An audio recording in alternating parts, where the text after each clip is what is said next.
India's astounding diversity of religions, languages and cultures is unique and unparalleled. The mighty Himalayas flying high all above the sky and varied cultures, traditions with many advanced developments in science and technology has made our country an incredible land. For thousands of years, people of different religions have coexisted with utmost faith in the integrity of our country. So friends, I'm your host Nidhi, and in today's episode of My India, I will show you some of the most compelling and fascinating stories from across the large geographical boundaries of our country. India is home to 22 major languages written in 13 different scripts with over 320 dialects. These languages are as much a part of India's culture as its traditions and customs. Several efforts are being made by the different organizations to preserve the ethnicity of these languages. Jasn-e-Rekhta, organized annually in the country's capital New Delhi, is one such initiative that celebrates the spirit and eloquence of Urdu language. So today in our series of culture stories, let's get indulged in this most beloved Urdu festival of the year. Delhi recently soaked in the richness of Urdu language as the national capital celebrated the 4th edition of Jasn-e-Rekhta festival. Drawing its name from an Urdu word Rekhta, which means mixed or scattered, the 3-day festival celebrates the multifaceted nature of Urdu by inviting a slew of prominent personalities to talk about the beauty and significance of the language. This year, Shabana Azmi, Wahida Rahman and Muzaffar Ali was invited to talk about the depiction of Urdu culture in Muslim social films. Moderated by Ira Bhaskar, the discussion was attended by a number of people who felt that such events should be organized on regular basis so as to generate the much required awareness and appreciation for Urdu language. मैं इस programme को बहुत enjoy कर रही हूँ। ऐसे programme बार बार होने चाहिए उर्दू को फ़रोग देने के लिए, नई नस्ल को फ़रोग देने के लिए, क्योंकि नई नस्ल जो है ये म्यूज़िक के ज़रिए, गज़लों के ज़रिए, गानों के ज़रिए ही समझ पाएगी कि उर्दू क्या है। क्योंकि हमने जब स्कूल कॉलेज में पढ़ा था तो हमने घर में भी उर्दू पढ़ी थी, लेकिन आज के जनरेशन को स्कूल में उर्दू नहीं पढ़ाई जा रही, घर में नहीं पढ़ाई जा रही, तो वो म्यूज़िक से ही उर्दू सीख रहे हैं, गज़लों से सीख रहे हैं। तो ये ऐसे प्रोग्राम होते रहने चाहिए क्योंकि ये बच्चों को उर्दू समझ में आए।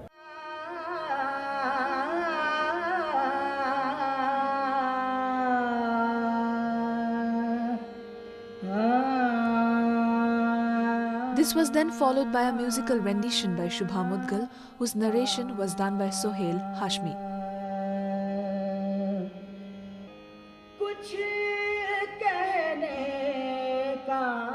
Named as poetry of protests, the event grabbed the attention of a number of visitors.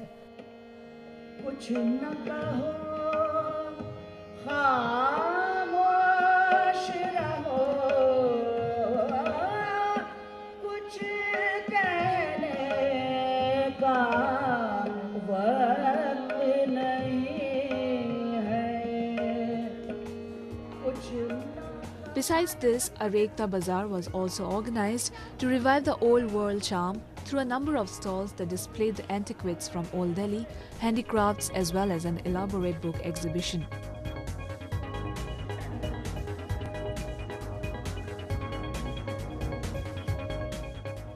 The event was attended by a number of youngsters that shows their interest in upholding and promoting the composite culture that has evolved over many centuries.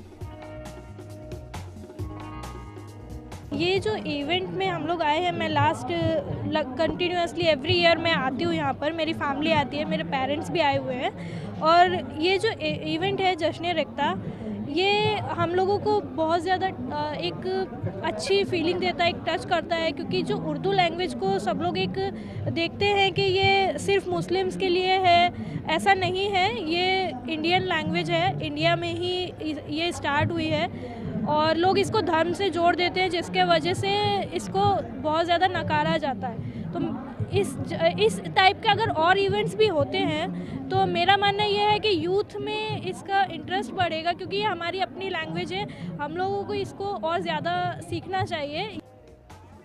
A spell of food festival, Aiwan-e-Zaika, was also offered that allowed the food lovers to savor the grand feast of cuisines ranging from Kashmiri to Hyderabadi, along the finest selection of popular street food from Old Delhi.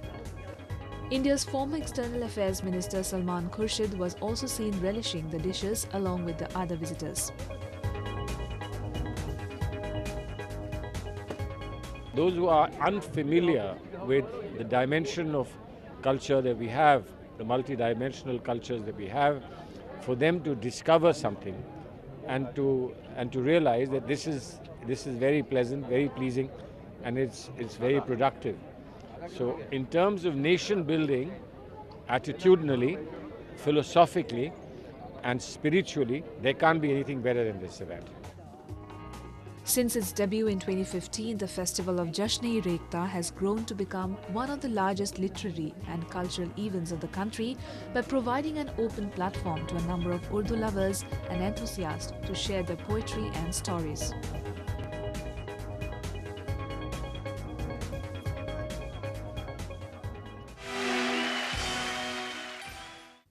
The temple and the mosque are the same. There is no difference between a Hindu worship and a Muslim prayer. All the human beings are the same, although they may appear to be different.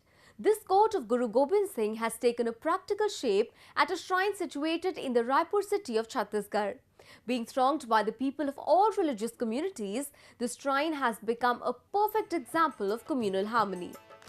Popularly known as the Dargah of Banjari Wale Baba, a shrine of a Muslim saint Sayyid Sher Ali Agha in Raipur has been attracting people of all faiths. Devotees cutting across religious lines throng the shrine to seek the blessings of the holy saint. Hindus consider it as a temple and Muslims as the abode of Allah. Coconuts are also offered at the shrine by Hindu devotees as per their traditions, which show their devotion towards the saint. मैं हिंदू हूँ लेकिन मस्जिद में है ये मैं हमेशा से आ रहा हूँ हमारे पिताजी भी काफ़ी समय से आते रहे हैं और जहाँ आस्था हूँ वहाँ पे हिंदू मुसलमान सिख ईसाई कुछ भी नहीं देखना चाहिए मैं यहाँ पर बचपन से आ रहा हूँ अपनी मम्मी के साथ अपने पापा के साथ आ रहा था यहाँ पे और लगभग मुझे मेरी जानकारी में कम से कम मुझे 20 से 22 साल यहाँ पर करीबन आते हो गया है और मुझे नहीं लगता कि किसी भी धर्म में अपने को जाने से मतलब कोई रोक है यहाँ पे हिंदू भी आते हैं यहाँ पे मुस्लिम भी आते हैं सभी लोगों को यहाँ सभी वर्ग के लोगों को यहाँ मैं देख चुका हूँ और मेरी भी बहुत गहरी आस्था है यहाँ पे मेरी भी बहुत सारी मन्नतें यहाँ से पूरी हुई और आज भी हो रही है The saint Sayyid Sher Ali Agha is believed to have come from Afghanistan in 1965. After that, he started staying near Banjari Wala Mandir in Raipur, where he became famous for his miracles. Slowly, people irrespective of their caste and community started visiting the saint's residence to seek his blessings. After the saint's death in 1982, a shrine was constructed by his name, which is now being thronged by people of all faiths. Banjari चौक वाले बाबा को लोगों ने अपनी हयाती में बंजारी चौक में देखा है और उनको मानने वाले हिंदू मुसलमान सिख ईसाई सभी धर्म के लोग मानते थे और वहाँ बंजारी चौक में सभी लोग बाबा के दर्शन के लिए पहुँचते थे। बाबा साहब की मजार में बनी हुई है। यहाँ पर अधिकांश लोग जितने भी आप देख रहे होंगे चारों तरफ हिंदू नजर आएंगे आपको। मुसलमान तो आते ही है लेकिन हिंदू सिख ईसाई सभी लोग यहाँ पर आते हैं अपनी मनोकामनाएं पूरी करते हैं। The shrine has thus become an example of religious unity by drawing people from different faiths, leaving aside their differences in order to fulfill their personal wishes.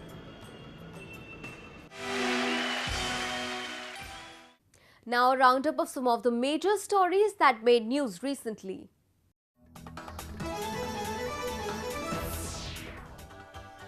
Indian Prime Minister Narendra Modi commissioned the first of 6 indigenous Scorpion-class submarines INS Kalvari into Navy's fleet in Mumbai.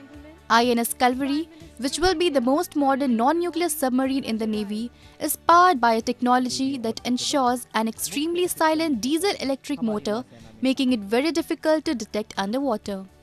It is also capable of launching a crippling attack on the enemy using precision-guided weapons and launching torpedoes both on surface and underwater. This is the best example of Make in India initiative, Modi told a gathering which included Indian Defence Minister Nirmala Sitharaman and Navy Chief Admiral Sunil Lamba, among others.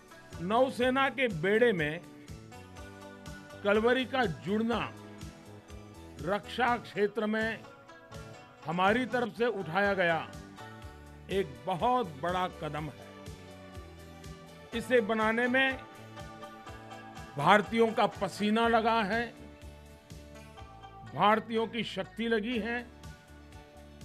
ये make in India का एक उत्तम उदाहरण है।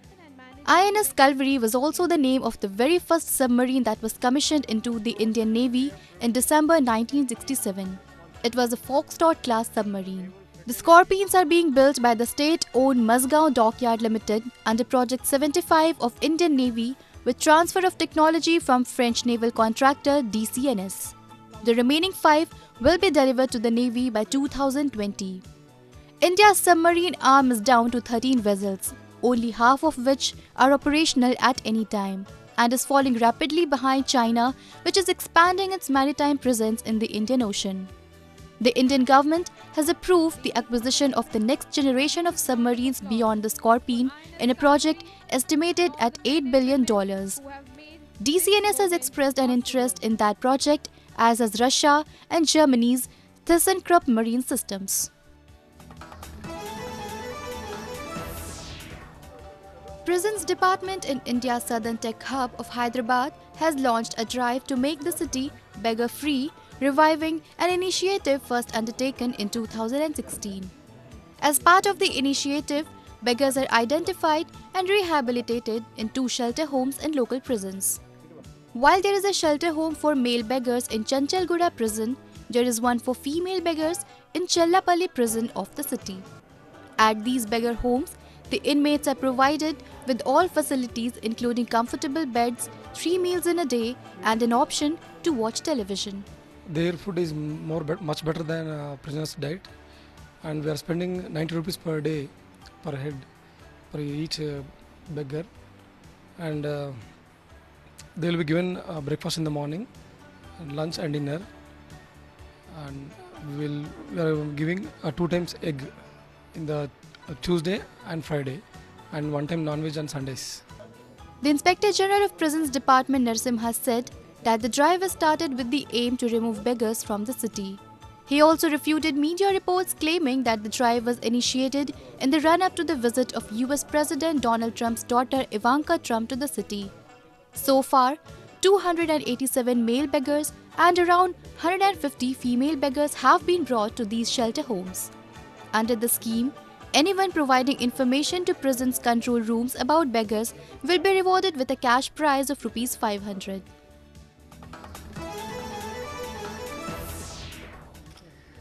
Afghanistan's second Vice President Mohammad Sarwar Danish recently met his Indian counterpart Venkaiah Naidu in New Delhi to boost bilateral ties. According to a government release, the 2 leaders held talks on cross-border militancy, Iran's Chabahar port, and finding ways to enhance bilateral and economic ties. Danish was on a 5-day trip to India. He visited business capital Mumbai city and attended an international conference on harmony and memorial of Mother Teresa. India and Afghanistan share a strong relationship. India has played a significant role in the reconstruction and rehabilitation of Afghanistan. According to the Indian Foreign Ministry, New Delhi's extensive developmental assistance program for Afghanistan now stands at around $2 billion.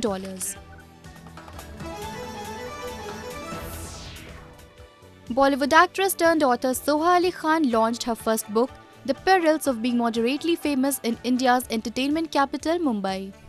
The event was attended by her entire family, including her husband and actor Kunal Khemu, mother Sharmila Tagore, brother and Bollywood's top actor Saif Ali Khan and his wife and actress Kareena Kapoor Khan and her sister Sabah Khan. In her debut book, Soha recounts her experiences about what it is like to grow in one of the most known families of the country. The toughest chapter to write was probably the one called A Working Actor. The others sort of fell together, but really my struggle has been with my profession as an actor, which is such an important part of my life, but also the insecurities that come with the comparisons that are made, which are very difficult to live up to. And as I said, you know, they're very big shoes to fill, and I have very small feet. So that I think, and striking the right tone with the readers, you know, such that I'm talking about my insecurities and my failures and my, you know, all the learning steps that I've come across, but not being too hard on myself, I think, was the most difficult thing for me. Meanwhile, Saif lauded his sister's sense of humor. The Perils of Being Moderately Famous has been published by Penguin India. Today in our section of Asia Buzz, we take you to Japan, where autumn season is on and the vivid colors of nature mesmerizes one and all. Then we'll move on to the Tokyo city, which is gearing up to strengthen its safety and security arrangements in the wake of 2020 Olympics and Paralympics. It's autumn season in Japan and leaves of trees reflects vivid colors of the nature. Sankein cotton is a traditional Japanese cotton located in Yokohama City, Kanagawa Prefecture. The autumn leaves are now in full color. The cotton is extremely spacious and contains several traditional Japanese houses, old architecture, historically high-value buildings, along with natural trees and waterside. Tourists can see the seasonal Japanese landscape there. In autumn, the leaves of trees such as maple and ginkgo are colored red or yellow, and one can enjoy the traditional Japanese autumn landscape. It is a very popular place to enjoy the autumn scenery.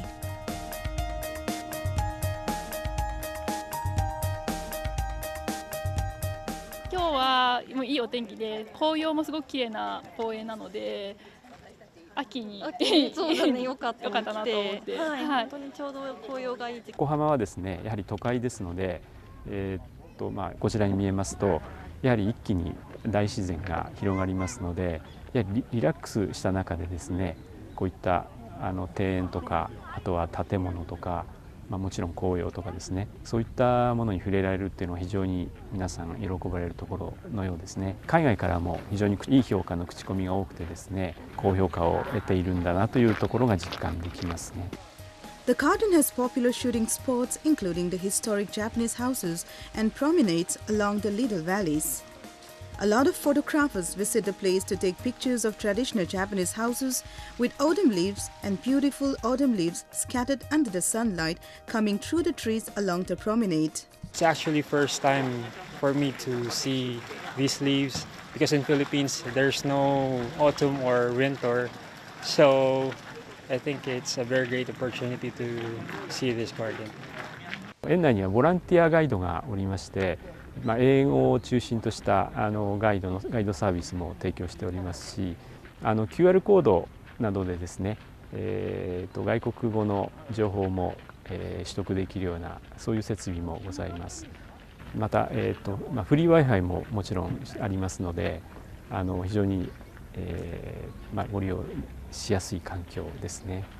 横浜市ではですね、Find Your 横浜というインスタグラムを発信しています。その中でもですね、3件をご紹介いただいてますので、そちらもぜひご覧いただきたいと思います。The autumn season lasts for about a month. After that, Sankei cotton gradually changes to the winter scenery. Now, we talk about Tokyo's skyline, which is dotted with many skyscrapers, and authorities always remain on toes during any accident or disaster. The Tokyo Fire Department Aviation Unit is a firefighting team specialized in aviation. A new unit named Air Fire Rescue Task Forces has been established in order to respond promptly to disasters caused by an earthquake directly under the capital or disasters in skyscrapers located in overcrowded urban areas. ヘリコプターから降りて活動する救助に当たるものは、それまでは専属の救助員というのはおりませんでした。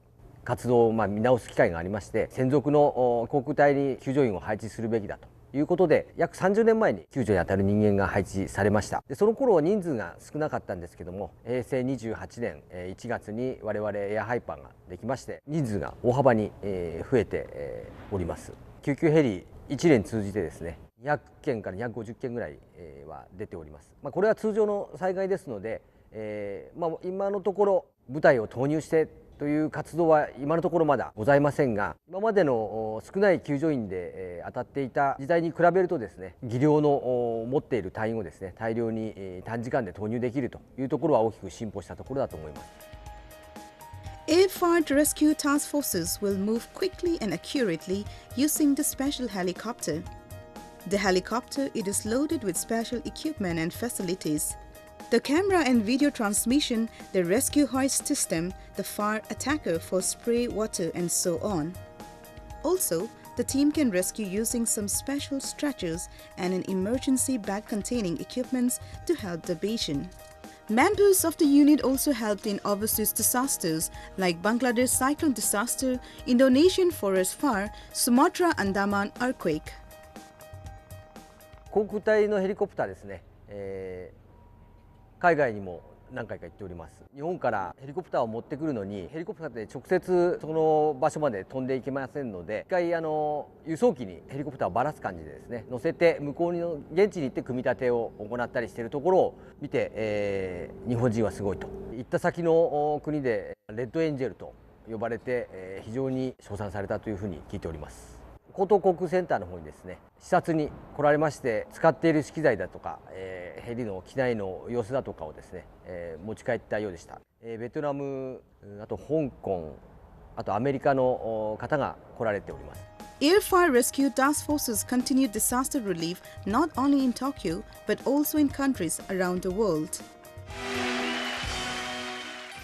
The earthy scent of India, its countless traditions and faiths collectively paint an incredible picture of secularism and peaceful coexistence of the Indian society on the world map. Beliator is one such town in the Bankura district of West Bengal, where people from different religions have been growing wide range of vegetables and crops on the same piece of land to cater to the needs of the town. Take a look. Situated in the state of West Bengal, Beliator is a farming town in Bankura district whose 70% of the income is generated through farming alone. The town houses around 80% farmers who are small and marginal in nature. This district is well known for its round-the-year production of paddy, wheat, potatoes, mustard and various other farm products. মটর, আলু, গাজর, সরিষা, তারপরে বাঁধাকপি, তারপরে পুনকা শাক, পালং শাক এইসব এখন জমিতে চাষ হচ্ছে। Apart from being an agricultural hub, the town houses a diverse demography where farmers coming from various religions, castes and creeds work in unison to provide the best quality produce to the state and the country. यहाँ का माहौल ठीक ही है, खेती-बाड़ी सब करते हैं हम लोग, हिंदू मुस्लिम सब एक ही साथ खेती-बाड़ी करता है। हम लोग के यहाँ पर कोई भेदाभेद नहीं है, हिंदू मुस्लिम सब एक ही है। और लोग का ईद होता है तो हम लोग को बोलता है, इनवाइट करता है तो हम लोग जाते हैं उधर में ईद में। हम लोग का कोई दुर्गा पूजा, काली पूजा वो लोग को इनवाइट करता है, वो लोग आते हैं। Such examples of peaceful coexistence and unity among the various communities of our nation strengthen the secular bond of our country, along with propagating a great message of communal harmony.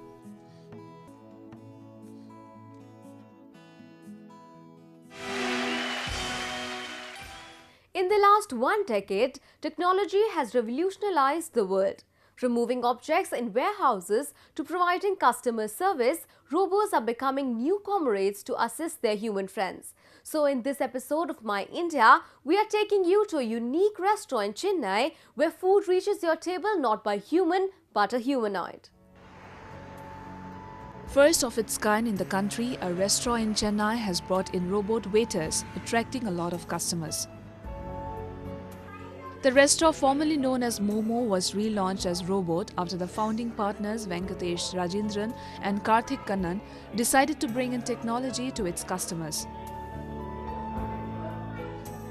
We researched for quite a bit for almost 1 year and we tried out different theme restaurants, designs and all that. And later on we finally decided that we could do something different which is not there in India. That is when we decided on the robot theme restaurant, when we could bring robots to actually bring the food. I have seen these in a lot of abroad countries. So that is when we decided, okay, why not bring it to India. Customers can place their order at the restaurant through phone tablets and can choose from a range of Chinese and Thai dishes. Shortly after the order is placed, robots carrying the food emerge from the kitchen area, carrying dishes ordered by the customers. We didn't expect such quick delivery and all that. It is very quick and they're very interactive and we are enjoying along with the robots and all that. Enthused with the technology in this restaurant, children were seen more interested in clicking selfies with these humanoid waiters rather finishing their food first. In the coming years, restaurants like Robot, an amalgamation of technology and human efforts, could start a new trend in our country.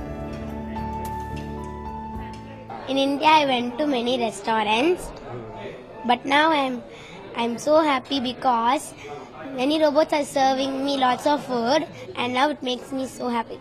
But Chennai में पहला restaurant था robots का, so it was very amusing, बहुत अच्छा था and खाना भी बहुत अच्छा था जैसे प्राइजेस के अकॉर्डिंग सब कुछ ऐसा लगता है कि व्यवस्था में है एकदम everything is organise so it's coming perfectly एकदम परफेक्टली आ रहा है जा रहा है और कुछ नया होता है तो ज़्यादा अच्छा लगता है so it's like wow. Use of service robots is a common phenomenon in many countries.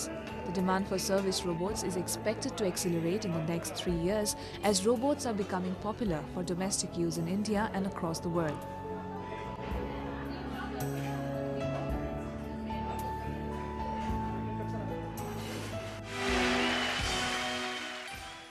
That's all we have for you this week. Your comments and suggestions are important to us. Do give us your feedback at myindia@an9.com. I'm your host Nidhi and it's goodbye from the entire production team.